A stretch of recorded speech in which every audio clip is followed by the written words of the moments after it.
Today is Martin Luther King Jr. Day, and throughout the city, multiple celebrations will be happening honoring the importance of Dr. King and the holiday. One of the events happening this morning is the Greater Rochester Martin Luther King Jr. Commission's MLK Day community celebration. That's happening at Kodak Hall.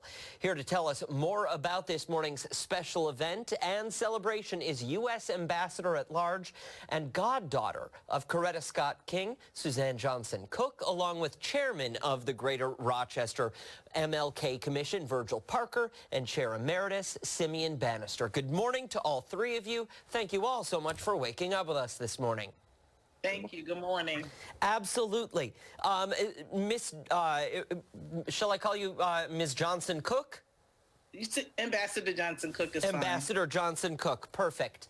First and foremost, thank you for coming and speaking with us this morning. What can people expect to hear from you today? Well, it's about going forward. You know, I was part of the King family, and I was so honored to be Mrs. King's goddaughter. But they did their part, and it's now time for us to take that dream to the next level. And that's what I'm going to be speaking about. What's our part in this dream? Or do we have a dream that can take us forward? I love that they started it, and you're here to kick it up a notch, to take it to that next level. But what does that next level entail? Well, it entails, first of all, people centering and understanding the dream that he had, and what he was fighting for was equity, politically, socially, economically. And so to make sure that we're in a place where we can take it to another level. So whether that's leadership or whether that's fellowship, but to have a dream that comes alive. Maya Angelou talked about us living a nightmare when we think it's a dream. So we've got to come out this nightmare, because the USA has been in a lot of trouble lately, but I think we can turn it around. That's what Dr. King did. You take on the problem, take the bull by the horns, as they used to say, and you ride it and you go forward. You go forward. You build a brighter future. That is what you do. I would like for a second, if we can, talk to Virgil and Simeon. Thank you both again for waking up with us and speaking with us one more time before today's event. What can people expect as they come out? I know, Simeon, you're kind of handing over the reins this year to Virgil. Any big happenings today? Yeah, so this is the first Martin Luther King Day community commemoration that we're having in person since 2020. We've done a series of virtual events out of respect for the COVID pandemic and the situation that we needed to adapt to. But we are glad to have people back in person with each other to celebrate the august legacy of Dr. Martin Luther King.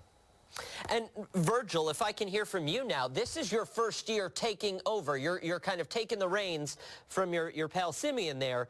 How has this all unfolded for you? How has this been? I mean, you're starting out with a bang because it's in person. So you've got that going for you. How's the rest of it? It's been incredible. I'm really happy that Simeon allowed me this opportunity. You know, Dr. King stepped into leadership at a very young age, and I'm happy that he tapped me, Simeon, to be able to fill in his shoes. We're grateful to have Ambassador Cook here. We're going to be anticipating her arrival in a few minutes. She is a significant leader. Dr. King had a very strong legacy, and we want to make sure that people know that we can come together as a community, love one another, and celebrate. And we're going to do that for the first time being in person in 3 years, and we're excited. So we see, we just saw on the screen a full screen graphic of event details. Doors open this morning at 8:30.